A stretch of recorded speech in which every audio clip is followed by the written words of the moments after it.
नमस्कार, स्वागत है आपका बड़ी खबर में और मैं हूं आपके साथ सुरभि राजपूत। दिन की 4 बड़ी खबरों में पहली खबर चंडीगढ़ से है, जहां बीजेपी कार्यकारिणी की बैठक हुई। दूसरी बड़ी खबर झज्जर से, जहां बजट बीडीपीओ कार्यालय पर सरपंच एसोसिएशन ने दूसरे दिन सरकार के खिलाफ जमकर नारेबाजी की। वहीं तीसरी बड़ी खबर कालावली से, जहां बीती शाम सोमवार को कालावली मंडी में हुए गैंगवार के बाद आरोपी जग्गा सरपंच प्रतिनिधि ने वारदात को अंजाम देने की बात को स्वीकार किया है। चौथी बड़ी खबर इंद्री से, जहां गन्ने के दामों में वृद्धि को लेकर एक बार फिर से किसान आंदोलन की राह पर है। तो 4 बड़ी खबर आपकी टीवी स्क्रीन पर। पहली खबर आपको बता दें, ये दिल्ली से बैठक को लेकर लगातार बैठक किया जा रहा है और इस बैठक के बाद पता चलेगा कि आखिर क्या कुछ रणनीति तैयार की जाती है। दूसरी बड़ी खबर आपको बता दें कि ये बीडीपीओ कार्यालय पर सरपंचों का प्रदर्शन देखने को मिल रहा है। तो वहीं तीसरी बड़ी खबर में कालावली मंडी में गैंगवार का आरोपी जग्गा है। और चौथी बड़ी खबर के बारे में आपको बता दें, जहां चीनी मिल पर किसानों का धरना प्रदर्शन देखा जा रहा है। तो एक बार फिर से गन्ने के दाम में बढ़ोतरी को लेकर किसान प्रदर्शन पर उतर आए हैं। ये 4 बड़ी खबर दिन की आपकी टीवी स्क्रीन पर।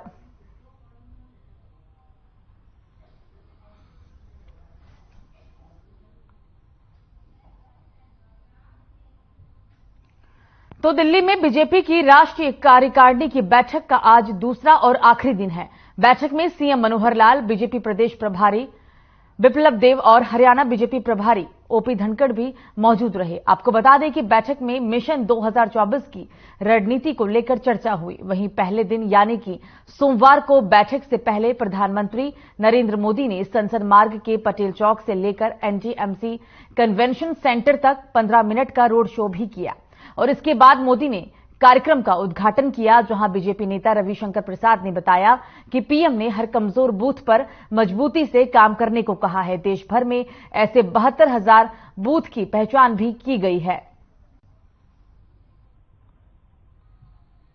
तो राष्ट्रीय कार्यकारिणी की बैठक का दूसरा और आखिरी दिन आज है और इस बैठक में कई रणनीति को लेकर चर्चा भी चल रही है। मिशन 2024 की रणनीति को लेकर ये दूसरी बैठक और इस बैठक में दिग्गज नेता बीजेपी के मौजूद है। साथ ही आपको बता दें कि ये बैठक हर मायने में अहम है, क्योंकि देश के यशस्वी प्रधानमंत्री नरेंद्र मोदी के साथ हरियाणा के सीएम मनोहर लाल के साथ कई बीजेपी के दिग्गज नेता भी इस बैठक में शामिल हैं।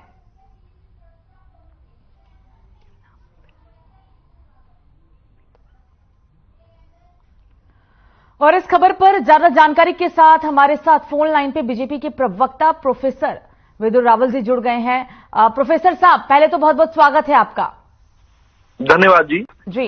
प्रोफेसर साहब, ये बैठक हालांकि काफी अहम मानी जा रही है और कहा जा रहा है कि इसमें 2024 की रणनीति को लेकर चर्चा की जा रही है। 2024 की तैयारियों को लेकर ये बैठक है, क्या कहेंगे?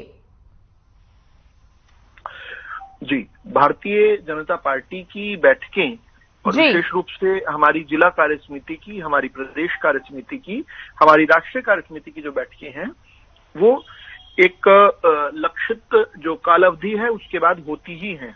हर 3 महीने में एक बार राष्ट्रीय कार्यकारिणी की बैठक और साल में 2 बार जो है राष्ट्रीय कार्य परिषद की बैठकें हमारी होती हैं। तो उस नाते से ये बैठक जरूर है। इन बैठकों में बहुत महत्वपूर्ण विषयों पर चर्चा रहती है। इस बार भी महत्वपूर्ण विषय है, खास तौर पर इस साल जो 9 विधानसभा चुनाव आने वाले हैं जी, उसमें भारतीय जनता पार्टी किस प्रकार से प्रदर्शन करने वाली है, किस प्रकार से तैयारी कर रही है, किस प्रकार से एकजुट होकर संगठित तरीके से चुनाव जीतने की तरफ बढ़ रही है जी, उनको लेकर चर्चा हुई।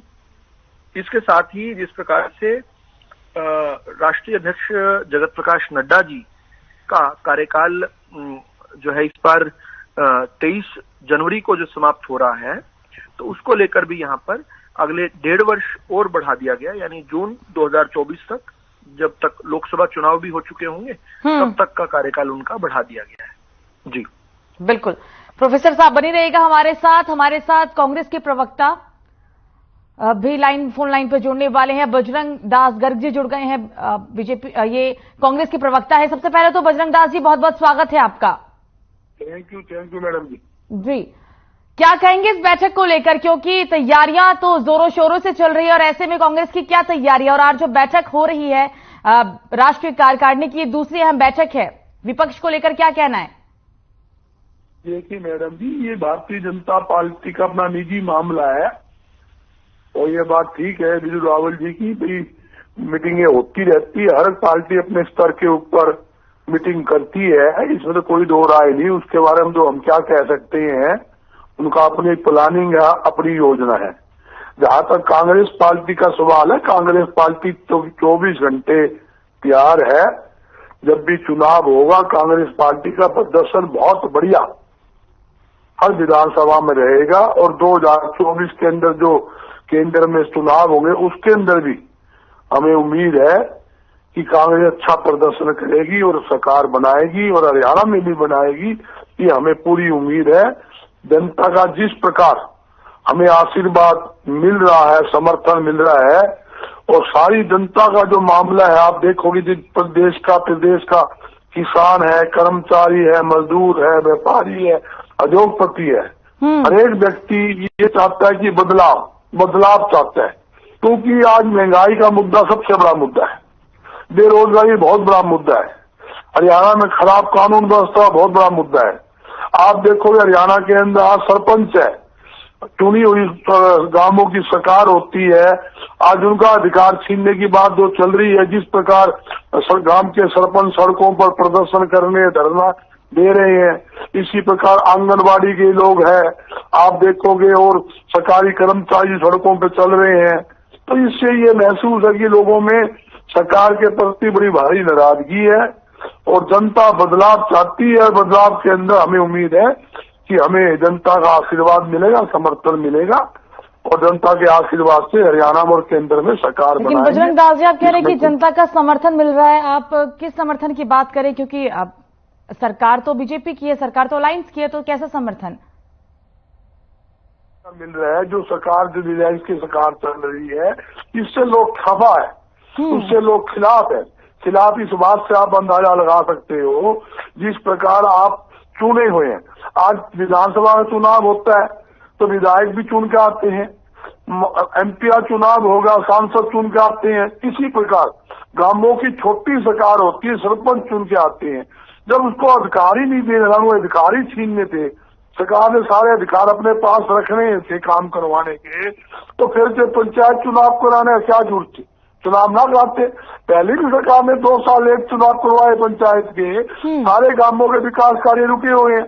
किस प्रकार आपने देखा, गांव के सरपंच है, मंत्री जी का विरोध कर रहे हैं, घेराव कर रहे हैं और मीटिंग के अंदर, खुली मीटिंग के अंदर विरोध कर रहे हैं। और उनका मंत्री क्या कहता है, हम सरपंच बदमाशी करेगा उसको अमलीकाल कर लेंगे। आप देखिए, ये तो मंत्री जी का जवाब है। उन्होंने ये भी कहा कि मंत्री वही जो सरपंच जो है, जो चोर होते हैं वही चोर कर रहे हैं, जो बेईमान है। ई ट्रेडिंग का मामला उचित है, ई ट्रेडिंग से ही काम करेंगे। आज भी उनका बयान आया है कि ये जो भी कुछ कर ले, हम जो अपने मामले से पीछे हटने वाले नहीं। सरपंच क्या कहते हैं, जो पुरानी जो नीति थी उसी नीति के आधार पर हमें काम करने दीजिए, ये ट्रेडिंग का मामला है ये ना लाए। तो मेरे कहने का मतलब ये आज हर वर्ग का नागरिक दुखी है। महंगाई के अंदर जो गैस सिलेंडर अपना 410 रुपए का होता था, आज वो 1100 रुपए का हो गया। जो डीजल पेट्रोल 60 रुपए लीटर था, 100 पार हो गया। अब महंगाई सिर चढ़ के बोल रही है जी। हर एक आदमी, घर की महिलाओं से पूछोगे तो कहेगा इतना महंगा काम हो गया। जो गैस सिलेंडर 250 रुपए देने की बात बीजेपी ने की थी, आज वो 1100 रुपए का है। ये कहते थे 2 करोड़ लोगों को हम नौकरी देंगे, मोदी साहब की घोषणा थी, आज साल 2 करोड़ लोगों को रोजगार देंगे। एक आदमी को रोजगार नहीं दे पाए। ठीक है बजरंग दास जी, आप हमारे साथ बनी रहिएगा। हमारे साथ बीजेपी की प्रवक्ता भी हैं, लेकिन फिलहाल समय कम है, इसलिए आप दोनों का ही हमसे बातचीत करने के लिए बहुत बहुत शुक्रिया।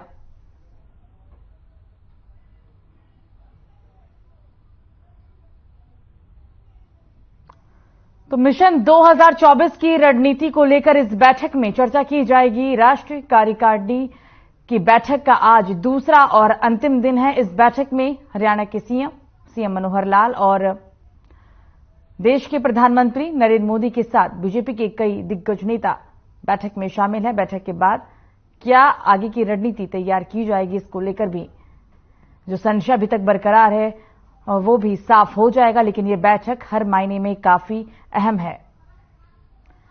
बैठक को लेकर हमने आपको तमाम चीजों के बारे में बताया। ये बैठक हर मायने में काफी अहम, क्योंकि इसमें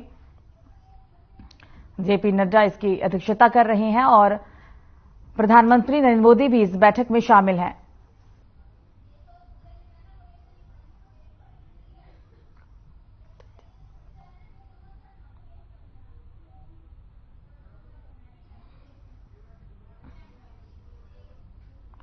तो वहीं खबर प्रदेश से, जहां बजट बीडीपीओ कार्यालय पर सरपंच एसोसिएशन ने दूसरे दिन सरकार के खिलाफ जमकर नारेबाजी की और धरने पर बैठकर सरकार का विरोध जताया। सरपंचों का कहना है कि सरकार हमारी मांगों को जल्द से जल्द पूरा करे। आपको बता दें कि सरकार ने सरपंचों के लिए 2 लाख रुपए की ग्रांट निर्धारित की है। सरपंचों का कहना है कि 2 लाख रुपए में गांव में कोई भी काम नहीं हो सकता है। उन्होंने सरकार से कम 20 लाख रुपए का ग्रांट जारी करने की मांग की। साथ ही सरपंच एसोसिएशन का कहना है कि अगर सरपंचों की मांगों को पूरा नहीं किया गया तो वो उग्र आंदोलन करने के लिए मजबूर होंगे। वो गलत दिया जी, बहुत ज्यादा गलत दिया। देवेंद्र बबली जी का ये शब्द नहीं था कहने का भाई सरपंच चोर है, नहीं। वो अपनी गिरेबान में जाकर पहले भाई मैं कितना चोर हूं, मैंने क्या खाया हरियाणा से।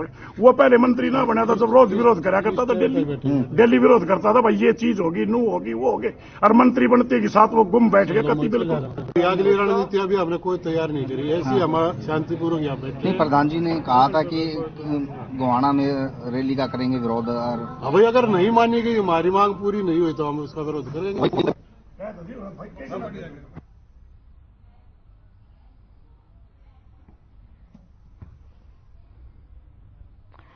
और इस खबर पर ज्यादा जानकारी के साथ हमारे संवाददाता ग्राउंड जीरो से रमेश ढाका फतेहाबाद से जुड़ गए हैं। रमेश, धरना प्रदर्शन को लेकर अभी तक क्या ताजा अपडेट है? देखिए, हरियाणा की बात करूं तो पूरी तरह से ये मामला गर्मा गया है जी। की बात की जाए तो लगातार जो भट्टुगना भूना सभी जो खंड है जहां पर सरपंचों का जो धरना है वो जारी है। और सरपंच भी अब जो इस बात पर पूरी तरह से अड़ चुके हैं कि सरकार इस ई टेंडरिंग प्रणाली को तुरंत वापस ले और 1994 में पंचायती राज अधिनियम था वो लागू किया जाए। और सरपंचों के अंदर काफी रोष ये देखा जा रहा है। जो शब्द पंचायत मंत्री देवेंद्र बबली ने प्रयोग किया, कहीं चोर शब्द का प्रयोग किया, कहीं कुछ कहा, सरपंचों को अपमान किया, तो सरपंच जो अभी नए सरपंच नए चेहरे बनकर आए हैं वो इन चीजों को सहन नहीं कर पा रहे हैं, क्योंकि ऐसा कौन सहन करेगा जो इन ऐसी शब्दों का प्रयोग है। दूसरा, ई टेंडरिंग प्रणाली को खत्म करके सरपंचों का कहना है कि उनको जो है खुद इजाजत दी जाए ताकि वो खुलकर काम कर सके और गाँव का विकास करवाया जा सके। क्योंकि गांव की अगर बात की जाए, काफी लंबे समय से जो है चुनाव नहीं हुए थे, हर गांव का सिस्टम है जो बिगड़ा पड़ा है। क्योंकि जो है पंचायत के अंदर सरपंच एक मुखिया होता है गांव का, वो है इन हालातों के अंदर नए सरपंच चुने गए हैं और वो आज धरने पर बैठे। तो ये दुर्भाग्यपूर्ण बात है हमारे हरियाणा के लिए। सारे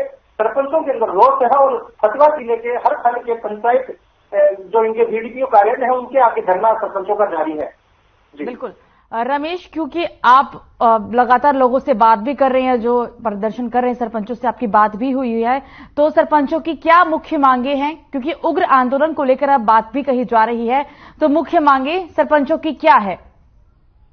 देखिए, एक तो कहीं ना कहीं कंडीशन रख दी गई है, कहीं 2 लाख के जो काम की है, कहीं 20 लाख का ऐसा कुछ रखा गया है। उसको लेकर के वो कह रहे हैं कि हम काम कैसे कर पाएंगे। और जबकि गांव के विकास कार्यों की बात की जाए तो काफी काम पिछड़े पड़े हैं, काफी समय से पंचायत का सिस्टम बंद था, चुनाव नहीं हो पाए थे।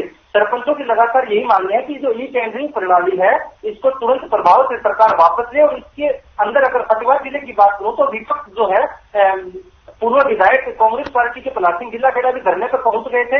उन्होंने कहा है कि सरकार इसको तुरंत वापस ले, नहीं तो हम भी जो पूरी तरह से सरपंचों का साथ देंगे। कहीं ना कहीं विपक्ष भी हावी होता नजर आ रहा है। जी बिल्कुल रमेश, तमाम जानकारी साझा करने के लिए आपका बहुत बहुत शुक्रिया।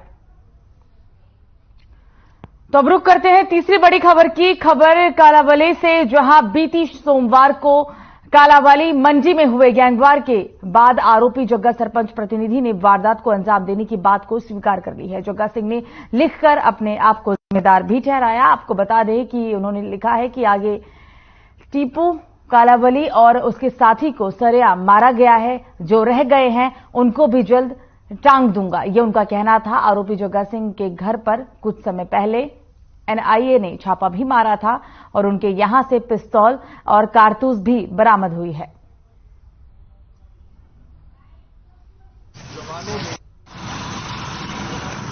कालावाली के देसू रोड पे गोलीबार की घटना हुई है लगभग 3:30 बजे के आसपास, जिसमें कि 2 लोगों की मृत्यु हुई है दोनों का, और वो कालावाली क्षेत्र के रहने वाले हैं। और इसके अलावा 2 लोग जो है इसमें घायल हुए हैं, तो एक अमरदीप और एक प्रेमजीत है। तो उनका भी, जो अमरजीत है उसका उपचार चल रहा है। और बाकी हमारी जो पुलिस की टीम है, तीनों सीआईए इसमें लगी हुई है, और जो भी इसमें आरोपी हैं उनको शीघ्र से शीघ्र गिरफ्तार किया जाएगा। और इस खबर पर ज्यादा जानकारी के साथ हमारे संवाददाता ग्राउंड जीरो से जगदीश प्रजापति जुड़ गए हैं। जगदीश, ताजा अपडेट बताएं सबसे पहले घटनाक्रम को लेकर। जी सुरभि, बिल्कुल कल हुई फायरिंग में जो दीपू नाम के युवक की जो मौत हुई थी, 2 दीपू नाम युवकों की मौत हुई थी, उनका जो पोस्टमार्टम हो गया है, उनके शव को घर पर लाया गया है। अभी थोड़ी देर में उनका संस्कार है जो किया जाएगा। भाई अगर बात की जाए ट्रक ड्राइवर दीपू प्रधान की जो मौत हुई है उसको लेकर तख्तमल गांव के सरपंच प्रतिनिधि जग्गा सिंह ने इंस्टाग्राम पर एक स्वीकार किया है कि उन्होंने उनकी जो हत्या है उन्होंने की है, और जो बाकी रह गए हैं उनको भी मैं टांग दूंगा। इस तरह की बातें इंस्टाग्राम पर, सोशल मीडिया पर जो डालकर उन्होंने कबूल किया है। वहीं पुलिस कप्तान चिकित्सा का कहना है कि जल्द आरोपियों को गिरफ्तार कर लिया जाएगा। उन तक जो 3 सीआईए की टीम है उनकी टीम लग चुकी है। आरोपियों को जल्द गिरफ्तार करके जल्द जेल भेजने का काम किया जाएगा। वहीं अगर बात की जाए कालावाली में, तो कालावाली में काफी दहशत का माहौल फैला हुआ है, क्योंकि कुछ समय पहले सिद्धू मूसा वाला हत्याकांड में भी कालावाली गांव के युवकों का नाम आया था, और तेज तकनीक का रहने वाला जो था उसका नाम आया था। कहीं ना कहीं लोगों में भय है कि पंजाब से जुड़े क्षेत्र छोटा कस्बा कालावाली है, तो कहीं ना कहीं लोगों में भय है कि बड़ी गैंग जो गैंगस्टर है वो कालावाली में आगे पनाह ले रहे हैं, और इस तरह की जो घटनाएं हैं उनको अंजाम देने का काम किया जा रहा है। तो लोगों की ओर से बार बार एक ही मांग की जा रही है कि सिरसा में चिट्टा नशा और इस तरह के क्राइम बढ़ रहे हैं, उसको लेकर सरकार को चाहिए कि कालावाली को पुलिस जिला बनाए, ताकि पुलिस के आला अधिकारी व कर्मचारियों की तैनाती ज्यादा होगी तो इस तरह के गैंगवार पर कहीं ना कहीं काबू पाया जा सकता है। इस बात को लेकर लोगों में काफी चर्चाएं हैं। अब लोगों में एक रोष भी सरकार के प्रति देखने को मिल रहा है कि, और लोगों का कहना है कि इस तरह की गैंगवार को काबू पाने के लिए पुलिस को गश्त बढ़ानी होगी। जी सुरभि। बिल्कुल जगदीश, लेकिन एक बात और यहां पर कि बात को स्वीकारने के बाद उन्होंने चेतावनी दी है प्रशासन को कि इसमें अभी जो भी बचे हुए लोग हैं उन्हें जल्द से जल्द मार दिया जाएगा। तो ऐसे में प्रशासन गिरफ्तारी के लिए और आगे की कार्रवाई के लिए क्या कदम उठा रही है? जी सुरभि, बिल्कुल जग्गा सिंह की तरफ से बिल्कुल इंस्टाग्राम पर लिखा गया है कि उन्होंने दो लोगों को टांग दिया है, जो बाकी के रह गए उनको जल्द टांग दूंगा। कहीं ना कहीं एक बात ये अगर कही जाए कि पुलिस को जो चेतावनी है, सरेआम पुलिस को चेतावनी दी गई है, कहीं ना कहीं पुलिस को अलर्ट होने की जरूरत है। भाई एक सूत्रों के हवाले से बड़ी खबर निकल कर ये भी आ रही थी कि कुछ समय पहले दीपू की ओर से पुलिस को शिकायत दी गई थी उनके घर में, और जो घर में घुसने का काम है किया गया था, लेकिन पुलिस की ओर से कोई कार्रवाई नहीं की गई। और एक बात और सामने आई है कि जैसे ही ट्रक यूनियन में दीपू बैठा हुआ तो कुछ पुलिस की, पंजाब पुलिस की वर्दी में जुबा है और उनको उठाकर ले जाने का काम करने लगे। जो पुलिस ट्रक ड्राइवरों और लोगों ने विरोध किया तो अपनी गाड़ी भगाकर ले गए। कुछ समय पहले भी ये वारदात को अंजाम देने का काम है जो किया जाना था, लेकिन कहीं ना कहीं लोगों की या ट्रक ड्राइवरों की हिम्मत के कारण जब वारदात को अंजाम नहीं दिया गया, लेकिन अब जो अंजाम दे दिया गया है, इस बात को लेकर कहीं ना कहीं जरूर लोगों में चर्चा है कि अगर इस तरह की सोशल मीडिया पर धमकी दी गई तो कुछ लोगों को और टांगों, पुलिस को सचेत होने की जरूरत है। बिल्कुल अगर ये कहा जाए कि पुलिस को भी बिल्कुल उन्होंने चेतावनी दे दी है, तो इसमें कोई दो राय न होगी और पुलिस को जल्द आरोपियों की गिरफ्तारी करनी होगी। और कहीं ना कहीं लोगों को इस बात से सुकून मिलेगा कि अगर आरोपियों को कहीं ना कहीं गिरफ्तार कर पाती है तो पुलिस लोगों का कानून पर विश्वास जो कायम बना रहेगा। जी सुरभि। बिल्कुल जगदीश, तमाम जानकारी साझा करने के लिए आपका शुक्रिया। तो रुक करते हैं चौथी बड़ी खबर की। अब गन्ने के दामों में वृद्धि को लेकर एक बार फिर से किसान आंदोलन की राह पर हैं। गन्ना किसानों ने इंद्री के भादसो चीनी मिल पर धरना प्रदर्शन किया। किसानों का साफ तौर पर कहना है कि जब तक गन्ने के दामों में बढ़ोतरी नहीं की जाती तब तक ये धरना प्रदर्शन इसी प्रकार से जारी रहेगा। कमेटियां गठित की गई जो गांव-गांव जाकर किसानों को गन्ने की छिलाई बंद करने के लिए कहेंगे।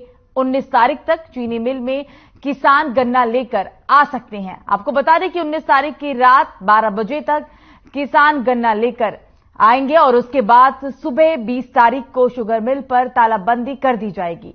गन्ना संघर्ष समिति के प्रधान रामपाल चहल व भारतीय किसान यूनियन के ब्लॉक अध्यक्ष मंजीत सिंह ने कहा कि 16 तारीख को हमारे किसान नेताओं की और सरकार के कृषि मंत्री की गन्ने के दामों को लेकर चर्चा भी होनी थी, जिसमें कृषि मंत्री नहीं पहुंचे। उन्होंने एक नई कमेटी का गठन करके भेज दिया, जिसका हमारे किसान नेताओं ने बहिष्कार कर दिया है।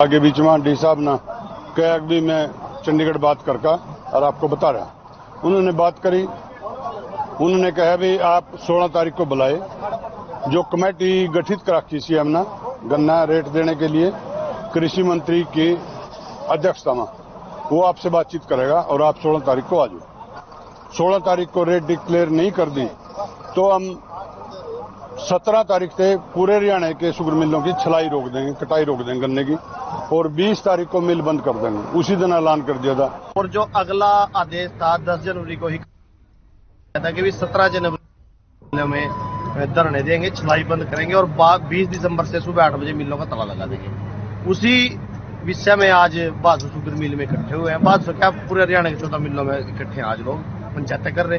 यहाँ पे अपने समाज को बुलाया, अपने किसानों को, अपने साथियों को बुलाया और हमने अलग अलग कमेटियां, अलग अलग आदमी की ड्यूटियां लगा दी हैं, जो 2 दिन मिल में भी धरना देंगे और हर घर में, हर खेत में, हर दरवाजे तक जाकर अपने अकेले अकेले किसान साथियों को बोलेंगे भाई छिलाई बंद कर दो अगर गन्ने का रेट लेना है।